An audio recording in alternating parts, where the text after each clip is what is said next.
Hi friends, मैं इसके चौरसिया फिर से स्वागत करता हूं आप सभी की आपके ही अपने यूट्यूब चैनल ट्यूटोरिंग क्लासेस में। हमने अभी तक 10th केमिस्ट्री के 3 चैप्टर को ऑलरेडी पढ़ा चुका है।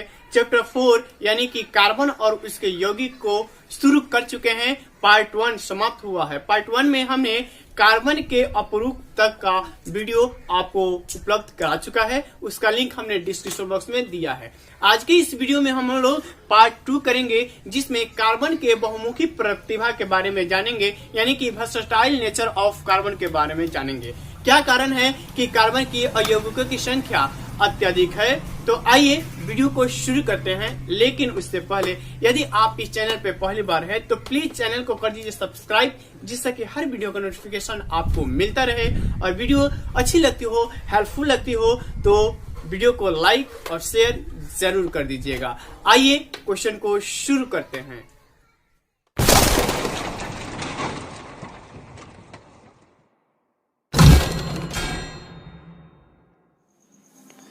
कार्बन की बहुमुखी प्रतिभा की चर्चा करने वाले हैं।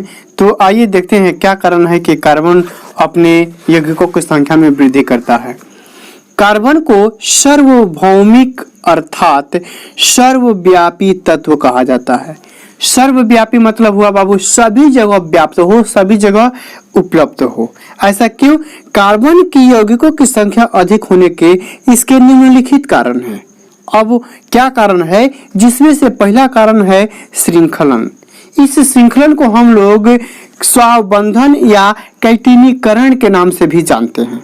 अर्थात कार्बन परमाणु में कार्बन के ही अन्य परमाणु यानी दूसरे अन्य परमाणुओं के साथ आबंध बनाने की अद्वितीय क्षमता होती है। अद्वितीय क्षमता, इसका अर्थ हुआ कि कार्बन परमाणु को अपने आप में जो जोड़ने का गुण होता है, अपने आप में जो संयोग करने का गुण होता है, इस गुण को हम लोग श्रृंखलन, स्वबंधन या कैटिनीकरण के नाम से भी हम लोग जानते हैं। ये रहा कार्बन की बहुमुखी प्रतिभा का पहला गुण। इसका दूसरा गुण को हम कहते हैं चतुसंयोजकता। संयोजकता अर्थात कि कार्बन परमाणुओं की संयोजकता 4 है। कितने हैं बाबू?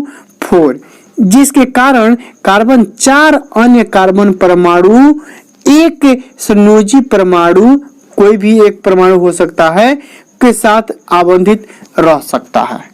इसका अर्थ हुआ जो हम आपको नोट के माध्यम से बता रहे हैं कि अन्य तत्वों के साथ कार्बन का आबंध अधिक प्रबल होता है, जिसके कारण बने यौगिक अस्थायी होते हैं और आकार में छोटे होते हैं। यहाँ पे प्रश्न पूछा भी जाता है कि अन्य तत्वों के साथ जो कार्बन का आबंध बनता है खाली जगह होता है, प्रबल होता है, दुर्बल होता है, दोनों होता है, इनमें से कोई नहीं। तो कार्बन जो अपने अन्य तत्वों, दूसरे तत्वों के साथ जो आबंध बनाता है वो प्रबल आबंध होता है। दूसरा नियम है इसका कि बड़े परमाणु वाले तत्वों से बने आबंध दुर्बल होते हैं, जिनके कारण यौगिक क्या होते हैं? अस्थायी होते हैं। इसी प्रश्न को दूसरे तरीके से पूछ सकता है कि बड़े परमाणु आकार वाले जो तत्वों से आबंध होता है उसके यौगिक होते हैं, अस्थायी होते हैं, अस्थायी होते हैं या दोनों होते हैं। तो जो बड़े परमाणु वाले होते हैं उसके यौगिक अस्थायी होते हैं। तीसरा गुण है इसकी बहुमुखी प्रतिभा का, वो है समयावता। कार्बन के यौगिक जो है वो समयावता प्रदर्शित करते हैं। हालांकि आइसोमेरिज्म यानी कि समयावता को हम इसके अगले पार्ट में लेके आएंगे। फिलहाल यहाँ पे समझ लीजिए कि यह समयावता प्रदर्शित करता है। समयावता वो होता है जिसके अणु सूत्र, आणविक सूत्र एक ही हो तो लेकिन संरचना सूत्र का होता है अलग अलग होता है, वो हमारा समयावी कहलाता है और इस घटना को समयावता के नाम से जानते हैं। तो जो कार्बन के यौगिक होंगे वो समयावता प्रदर्शित करते हैं। और इसके चौथा गुण है बाबू, कार्बन के परमाणु जो है वो आपस में सिंगल बॉन्ड, डबल बॉन्ड या ट्रिपल बॉन्ड अर्थात एकल बंध, द्विआबंध या त्रिआबंध द्वारा क्या होते हैं? जुड़े रहते हैं। अब बात आती है नोट के माध्यम से, जो जितने भी इम्पोर्टेंट बातें हैं हम आपको नोट के माध्यम से बता रहे हैं।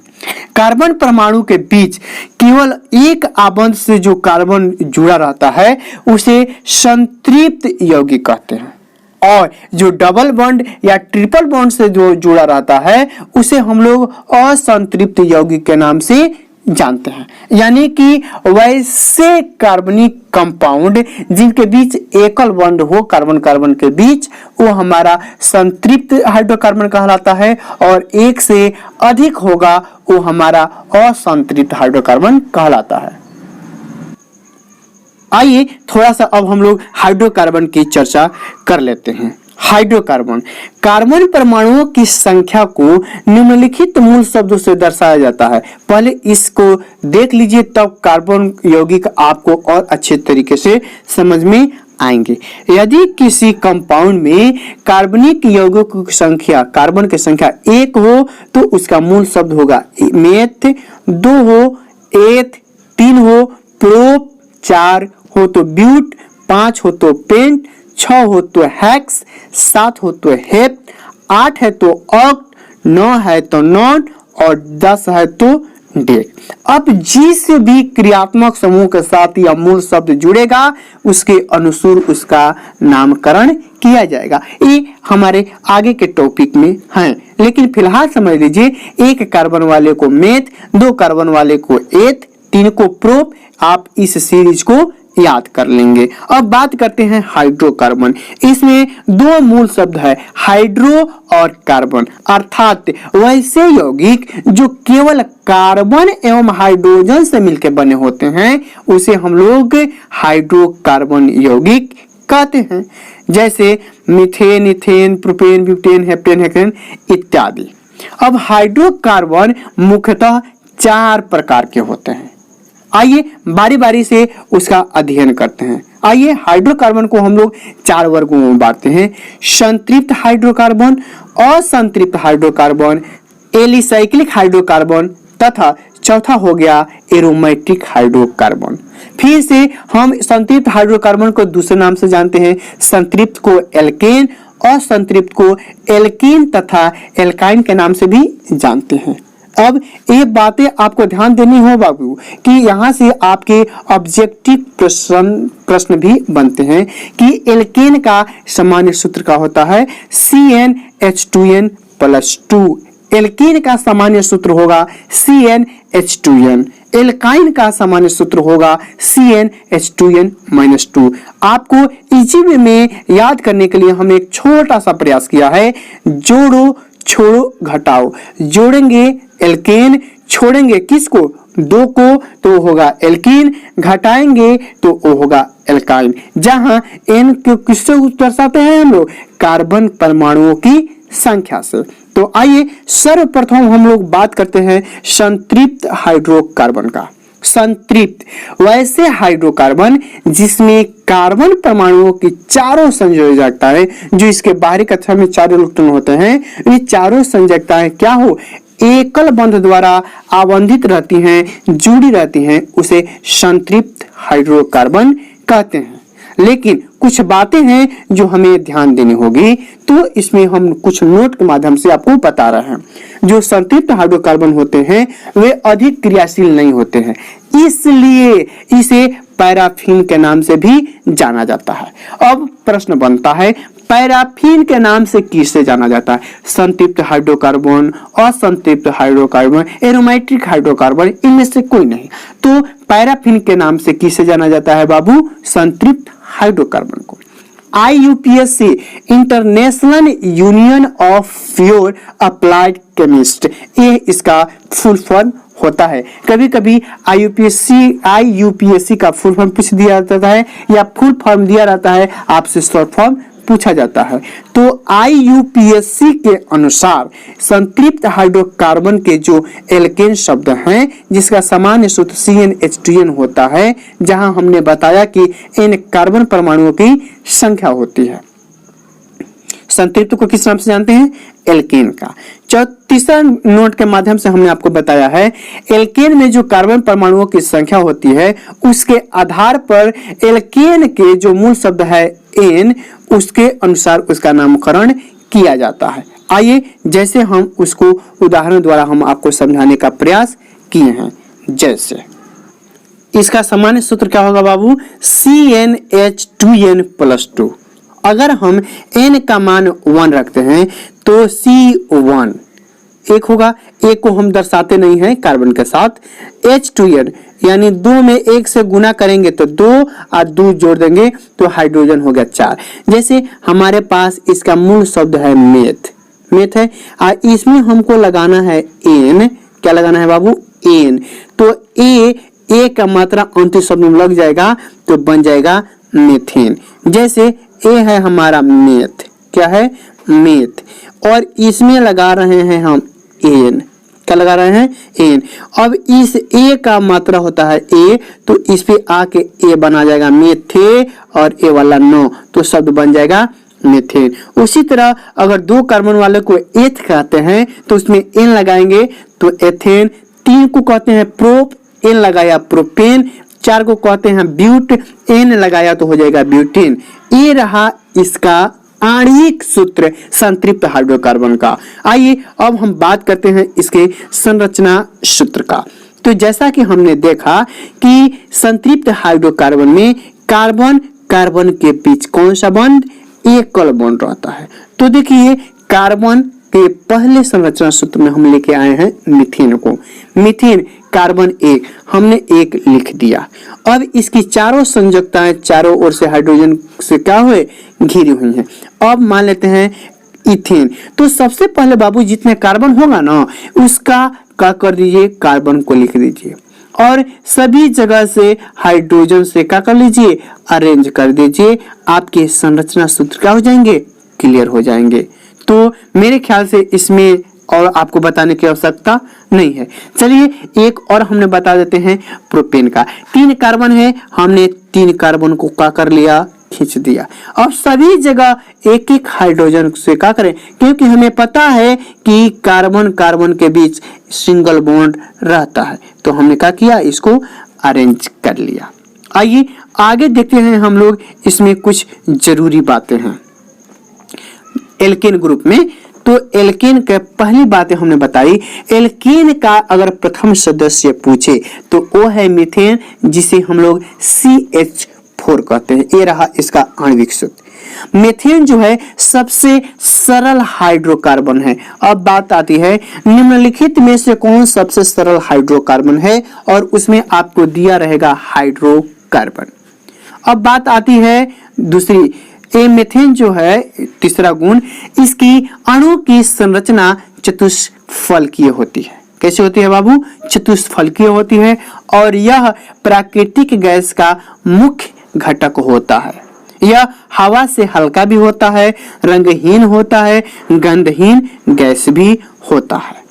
अब चौथा गुण है इसका उपयोग की बात करें तो मीथेन गैस का उपयोग ज्यादातर ईंधन के रूप में हम लोग करते हैं। अब बात आती है कि प्रयोगशाला में मीथेन गैस कैसे बनाई जाती है। तो प्रयोगशाला में मीथेन गैस कैसे बनाई जाती है, सोडियम एसीटेट और सोडा लाइम के मिश्रण को जब हम लोग गर्म करते हैं तो मीथेन बनता है और सोडियम कार्बोनेट बनता है। सोडियम एसीटेट का यह सूत्र होता है CH3COO Na। Soda lime, sodium hydroxide को सोडा लाइम कहते हैं। जब इसे गर्म करते हैं तो ये CH3 इस हाइड्रोजन से मिलकर क्या बनाएगा, CH4। अब COO Na और Na और Na 2Na, कार्बन 1 ऑक्सीजन 3, तो सोडियम कार्बोनेट हो गया। तो अब प्रयोगशाला में कैसे बनाया जाएगा मीथेन गैस आएगा तो आपको दिक्कत नहीं होगी। आइए आगे बढ़ते हैं। अब एक अहम बात होती है जो एल्केन से ही बनता है, एल्काइल। तो इसकी अगर परिभाषा पूछ दे एल्काइल ग्रुप किसे कहते हैं, तो वैसे एल्केन ग्रुप जिससे एक हाइड्रोजन विस्थापित कर दे वो होता है एल्काइल ग्रुप। जैसे CH4 मीथेन है, यहाँ पे हाइड्रोजन 4 है, और CH3 लिख दें तो ये मीथेन था तो हो गया मिथाइल, क्योंकि इसमें आइल लगा देते हैं। यदि इथेन है C2H6 हाइड्रोजन 6 के जगह पर 5 लिख दें तो हो जाएगा इथाइल। आइए कुछ और एग्जाम्पल के द्वारा बताते हैं आपको। एल्केन से एक हाइड्रोजन को विस्थापित करने से एल्काइल समूह बनता है, जिसका सामान्य सूत्र CnH2n होता है। फिर वहीं n का मान कार्बन परमाणुओं की संख्या। एक बात और है, एल्काइल ग्रुप को हम लोग कैपिटल R से सूचित करते हैं, लेकिन जब इसके नामकरण की बात आ जाए तो n को हटाकर उसमें हम क्या लगा देते हैं, आइल लगा देते हैं। मीथेन है, एक हाइड्रोजन को विस्थापित किया तो बना मेथाइल। इथेन है, एक हाइड्रोजन 6 है, एक हाइड्रोजन को हटा दिया तो सूत्र बना C2H5, जिसे एथाइल के नाम से जानते हैं। अब बात आती है असंतृप्त हाइड्रोकार्बन के बारे में। तो असंतृप्त हाइड्रोकार्बन जो है, वैसे हाइड्रोकार्बन जिनमें कार्बन कार्बन के बीच या तो डबल बॉन्ड हो या तो ट्रिपल बॉन्ड हो, उसे क्या कहते हैं, असंतृप्त हाइड्रोकार्बन कहते हैं। इसमें भी हमने एक बात नोट के माध्यम से आपको बताया है कि असंतृप्त हाइड्रोकार्बन में कार्बन परमाणु आपस में या तो द्विआबंध द्वारा जुड़े रहेंगे या तो त्रिआबंध द्वारा जुड़े रहेंगे। एक बात और, असंतृप्त हाइड्रोकार्बन जो होते हैं ना, वे अधिक क्रियाशील होते हैं संतृप्त हाइड्रोकार्बन से, संतुष्ट हाइड्रोकार्बन से, संतृप्त हाइड्रोकार्बन से अधिक होते हैं। और ये असंतृप्त हाइड्रोकार्बन होते हैं, ये दो प्रकार के होते हैं। कौन कौन? द्विआबंध वाले को एल्कीन कहते हैं और तीन वाले को एल्काइन कहते हैं, जिसकी चर्चा हम आगे के वीडियो में करेंगे। उम्मीद करते हैं ये वीडियो आपको अच्छा लगा होगा। अगर अच्छा लगा है तो वीडियो को लाइक कर देते हैं। तो फिर बाबू हम अगले पार्ट में असंतृप्त हाइड्रोकार्बन के पार्ट से आगे के लेकर आएंगे। फिर मिलते हैं अगली वीडियो में, तब तक के लिए धन्यवाद।